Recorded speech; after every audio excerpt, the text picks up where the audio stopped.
going to end the destruction of your country. Yes, but if you Mr. are President, not Mr. President, with respect, I think it's disrespectful for you to come into the Oval Office and try to litigate this in front of the American media. Right now, you guys are going around and forcing conscripts to the front lines because you have manpower problems. You should be thanking the president for trying to bring an end to this conflict. Have you ever been to Ukraine that you say what problems we have? I have been to. Come once. I've actually watched and seen the stories, and I know what happens is you bring them on a propaganda tour, Mr. President. Do you disagree that you've had problems bringing people into your military? And do you think that it's respectful to come to the Oval Office of the United States of America and attack the administration that is trying to prevent the destruction of your country? A lot of questions. Let's start from the beginning. Sure. First of all, during the war, everybody has problems. Even you, but you have nice ocean and don't feel now, but you will feel it in the future. God bless. You don't know that. God bless. God bless. You will not have war. Don't tell us what we're going to feel. We're trying to solve a problem. Don't tell us what we're going to feel. I'm not telling you. Because you're in no position to dictate that. That's exactly what you're doing. Hi friends, global affairs में आप सभी का स्वागत है और मैं स्वाभिमान। ये जो मीटिंग आप देख रहे हैं, ये मीटिंग चल रही है बिटवीन ज़ेलेंस्की एंड ट्रंप, और यहाँ पता चल रहा है किस तरीके से बातचीत हो रही है दोनों के बीच। साथ ही बैठे हैं vice president of USA JD Vance, और ये डिस्कस कर रहे हैं यूक्रेन रशिया वॉर, इसके आउटकम्स, इसके सोल्यूशंस के बारे में। ट्रंप ने इनवाइट किया ज़ेलेंस्की को यूएसए में ताकि बातचीत हो सके और डिस्कस कर सकें कि आगे क्या होगा यूक्रेन रशिया वॉर का इतिहास, इसकी हिस्ट्री, इसका फ्यूचर, कैसे इसको कंक्लूड करना है, क्या करना है। लिटरली कुछ ऐसे शब्द इस्तेमाल किए गए इस मीटिंग में ज़ेलेंस्की के द्वारा जो कि वाकई अनडिप्लोमेटिक थे और एक अनवारंटेड शब्द थे, जो कोई वर्ल्ड लीडर, जो कोई प्रेसिडेंट ऑफ किसी कंट्री का यूज़ नहीं करेगा। उन्होंने लिटरली बदतमीजी से बात की, उन्होंने ट्रंप से बदतमीजी की, उन्होंने वाइस प्रेसिडेंट JD वैंस से बदतमीजी की। उनको समझाया गया कि आपके पास कार्ड्स नहीं हैं, आपके पास स्थिति नहीं है कि आप वॉर को कंटिन्यू कर सको, इसलिए आप कंक्लूजन की तरफ ध्यान दो, वॉर को कंक्लूड कैसे करना है इस पर ध्यान दो। लेकिन वो लगातार बदतमीजी करते गए, उन्होंने अड़े रवैया दिखाया। बातचीत का तरीका उनका बिल्कुल भी गुस्सैल तरीके से लग रहा था कि एग्रेशन में दिख रहे थे कि उन्हें चाहिए हथियार, उन्हें चाहिए पैसा। जो बिडेन जब तक थे, ज़ेलेंस्की के लिए कोई दिक्कत की बात नहीं थी। उन्होंने जो मांगा वो उनको मिला, हथियार, पैसा, मिलिट्री सपोर्ट, वो सब उनको मिलता गया। नाटो ने उनको मिलिट्री सपोर्ट दिया, पैसे आए यूएस से, हथियार आए यूएस से। लेकिन जब ट्रंप आए तो सब कुछ बदल गया। फिर भी ट्रंप ने उन्हें इन्वाइट किया, और ट्रंप को कोई मतलब नहीं है किसी भी युद्ध से। वो एक बिजनेसमैन है, उनको पैसे से मतलब है। उन्होंने रेयर अर्थ मिनरल्स पर अपना दावा ठोका है। $500 बिलियन का रेयर अर्थ मिनरल्स जो कि यूक्रेन में हैं, वो चाहते हैं एज अ फ़ी, जो कि यूएस ने उनकी मदद की। उन्होंने ट्रंप के सामने ये कहा ज़ेलेंस्की ने कि आपके तो दोनों तरफ समुद्र हैं, एक तरफ अटलांटिक, एक तरफ पैसिफिक ओशन है, इसलिए आपको बहुत आसान लग रहा है। लेकिन अभी अगर आपके पास कोई हमला करने आ जाएगा तो आप क्या करेंगे? तब ट्रंप को बोलना पड़ा कि वो हम देख लेंगे, आपको बोलने की ज़रूरत नहीं है। लेकिन ये पर्सन लगातार बोलता गया और एक ऐसे महीने में बात करता गया जो कि वाकई ओवल हाउस में बैठ कोई नहीं बोलेगा।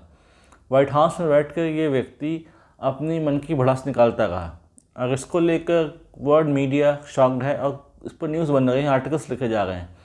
और वाकई ये मीटिंग याद रखी जाएगी, ये मीटिंग याद रखी जाएगी नॉट फॉर दिस कि कैसे वॉर कंक्लूड होता है, कैसे दो लीडर्स मिलते हैं, फॉर दिस कि कैसे वाइट हाउस में एक एग्रेसिव लीडर आता है और अपनी मनमानी करके जाता है, और अपने मन की बात उसकी नहीं होती तो किस प्रकार से उलझ जाता है, उखड़ जाता है।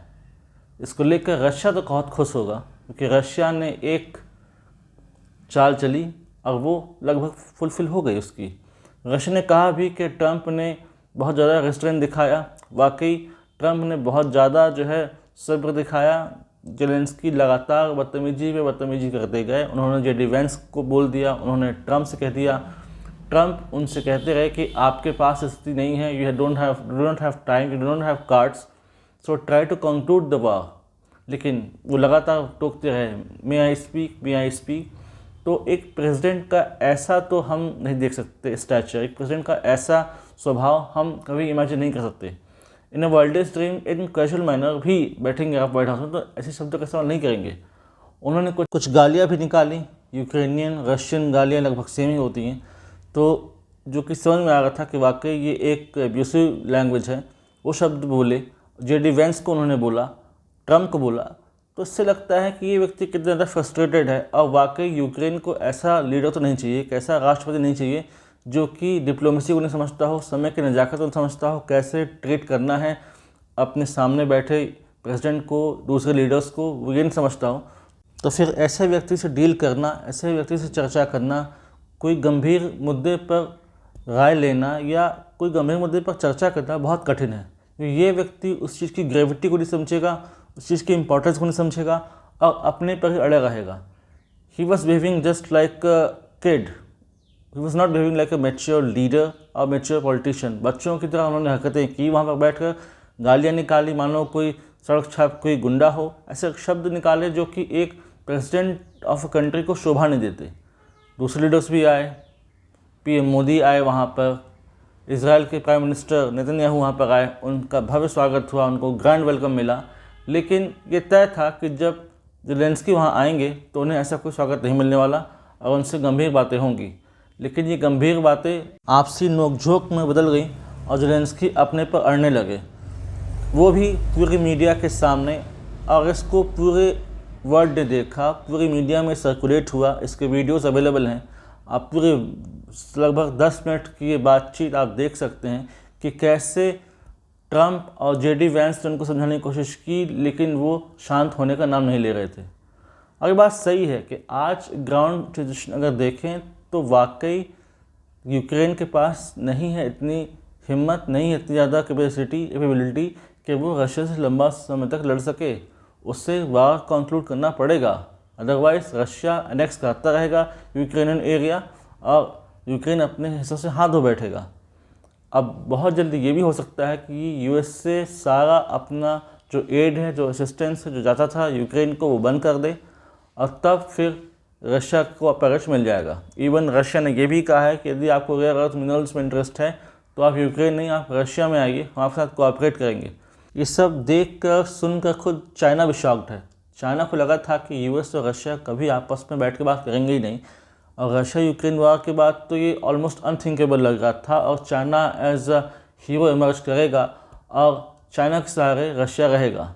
लेकिन जब ट्रम्प आए और सारा डिप्लोमेटिक शिफ्ट हो गया बिटवीन रशिया एंड यूएसए, तो खुद चाइना शॉक्ड है कि अब उसकी कोई ज़रूरत ही नहीं है रशिया को, यानी कि he is almost out from the race.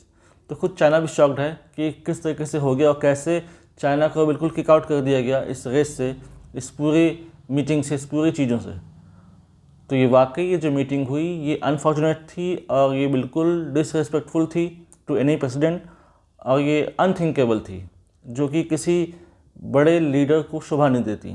I think Zelensky को इस बारे में सोचना चाहिए कि उन्होंने क्या गलती की, लेकिन इतना तय है कि यूक्रेन को अब बहुत गंभीर परिणाम भुगतने पड़ेंगे। हो सकता है सैंक्शंस झेलने पड़े यूएस के, मिलिट्री सैंक्शंस होंगे, इकोनॉमिक सैंक्शंस होंगे, जिसमें यूक्रेन की इकोनॉमी बर्बाद हो जाएगी, जिसके जिम्मेदार सिर्फ ज़ेलेंस्की होंगी और उनकी हट और उनका जो अड़ियलपन जो उन्होंने व्हाइट हाउस पर दिखाया। Let's see what happen next. और इतना तय है कि आने वाले समय में रशिया और यूएस और क्लोज आएंगे और इनके संबंध और ज़्यादा प्रगाढ़ होंगे। इससे रिलेटेड कोई इन्फॉर्मेशन आती है, I will make a separate with this regard. Do like, comment, share, subscribe the video and widely spread this video for the knowledge of people. Thanks for watching. जय हिंद, जय भारत। यदि आप हमसे जुड़ना चाहते हैं तो आप इंस्टाग्राम, टेलीग्राम के थ्रू जुड़ सकते हैं। Link is given in the description. Thanks for watching. जय हिंद, जय भारत।